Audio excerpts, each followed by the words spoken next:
சித்திக்கிறது அப்படின்னு சாஸ்திரம்.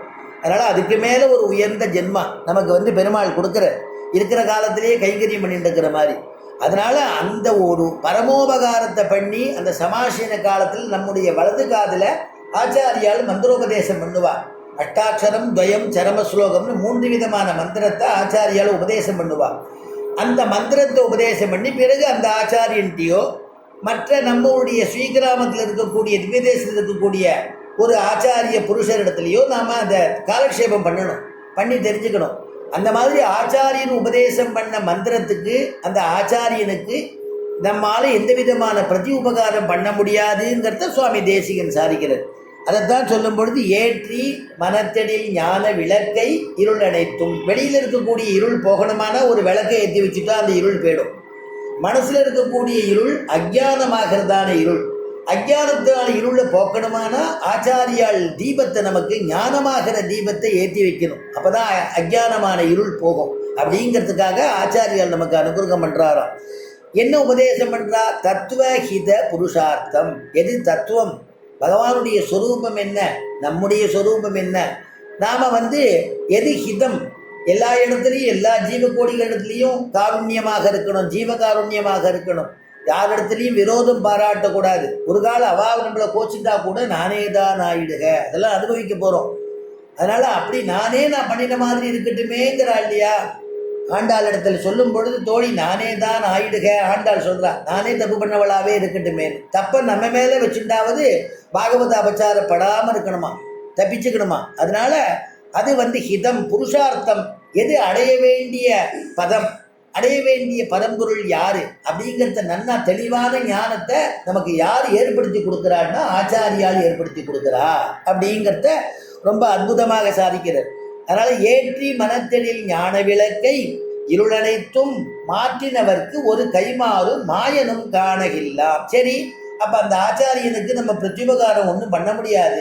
அப்போ நாம் என்ன பண்ணி நம்ம சந்தோஷப்பட்டுக்கலாம் அப்படின்னா, போற்றி உகப்பதும் புந்துயில் கொள்வதும் பொங்கு புகழ் சாற்றி வளர்ப்பதும் சற்றல்லவோ முன்னம் பெற்றதற்கே.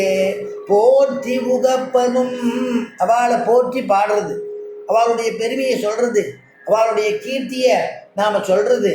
அது போற்றி உகப்பதும் புந்தியில் கொள்வதும், அவளை நினச்சிட்டே தியானம் பண்ணிகிட்டே இருக்கிறது. புந்தியில் கொள்வதும் புத்தியில் நினச்சிட்டு இருக்கிறது.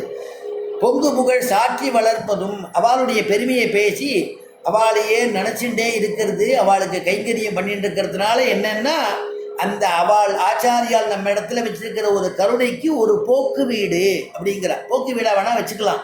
ஆனால் பிரத்யுபகாரம் நம்மளால் பண்ண முடியாது. அவள் பண்ண மகோபகாரத்துக்கு நாம் பிரத்யுபகாரம் பண்ண முடியாது அப்படிங்கிறது சுவாமி தேசிகன் ரொம்ப அற்புதமாக சாதிக்கிறார். அப்போ அந்த ஆச்சாரியின் விஷயத்தை நாம் இப்போ ஏன் சொன்னோம்னா, இன்றைக்கி ஒரு சுதீனம் நமக்கு என்ன சுதீனம்னா, சுவாமி நம்மாழ்வாருடையதான திருநக்ஷத்திரம்.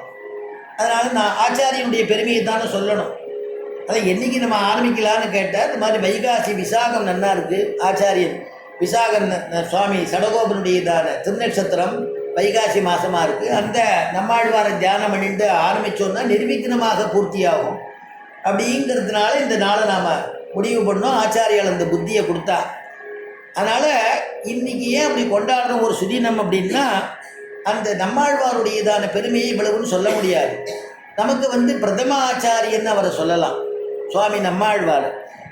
அவர் என்ன நமக்காக பண்ணியிருக்காருன்னா, அருள் கொண்டு 1000 இந்தமிழ் பாடினான், வேதம் தமிழ் செய்த மாறன். வேதத்தை தமிழில் நமக்கு கொடுத்த ஒரு பெரிய ஒரு மகான் யாருன்னா சுவாமி நம்மாழ்வார். அதனால் இந்த பூவுலகில் கலியுகம் உண்டான பிறகு அவதரித்த ஒரு ஆழ்வார் அப்படின்னா பிரதமமான ஆழ்வார்னா சுவாமி நம்மாழ்வார். அதனால தான் இந்த ஆழ்வார் பிறந்த உடனே கிருஷ்ணனை பார்க்கணும், அவதரிக்கும் பொழுது கிருஷ்ணனோட இருக்கணும்னு நினச்சிட்டு இருந்தார். அதான் பிறந்த உடனேயே விசாரித்தார், கிருஷ்ணாவதாரம் முடிஞ்சு கொடுத்தேன்னு. அதுதான் வியாக்கியானத்தில் எழுதுகிறா, ஒரு செவ்வாய்க்கிழமை முற்பட பிறந்திலேனே. ஒரு செவ்வாய்க்கிழமை முன்னாடி பிறந்திருந்தா நான் கிருஷ்ணனோட அவனுடைய திவ்ய தரிசனம் எனக்கு கிடைச்சிருக்குமே அப்படின்னு நினைக்கக்கூடிய ஒரு ஆழ்வார். கிருஷ்ணா தத்துவம், அந்த தத்துவத்தை உடையவர், கிருஷ்ணனையே தியானம் பண்ணிட்டு இருக்கிறவர். அதனால் அவர் பாசுரம்லாம் பார்த்தா உருகிற மாதிரி இருக்கும். உண்ணும் சோறு பருகு நீர் தின்னும் வெற்றிலையும் எல்லாம் கண்ணன் அப்படின்னா சுவாமி நம்மாழ்வார். பசின்னு நம்ம சாதத்தை தேடி போகிறோமோ இல்லையோ, நம்மாழ்வார் அப்படி போகமாட்டாராம். உண்ணும் சோறு அப்படின்னா கிருஷ்ணா அப்படின்னு சொல்லிட்டாருன்னா பசி போயிடுமா. பருகு நீர், தாகமாக இருக்க தீர்த்தம் கொஞ்சம் எடுத்துன்னு வாங்கன்னு சொல்கிறோம், நாம் தேடி போகிறோம், யாராவது கொண்டு வந்து கொடுக்குறா. ஆனால் கிருஷ்ணான்னா அந்த பகவன் ஸ்மரணை நாமத்தினாலேயே அவருக்கு தீர்த்த தாகம் போயிடுமா. சாப்பிட்ட உடனே சுகந்தமான வஸ்துக்களை வாயில் போட்டுக்கிறோம் வாசனைக்காக. கிருஷ்ணநாமாவை சதா சர்வ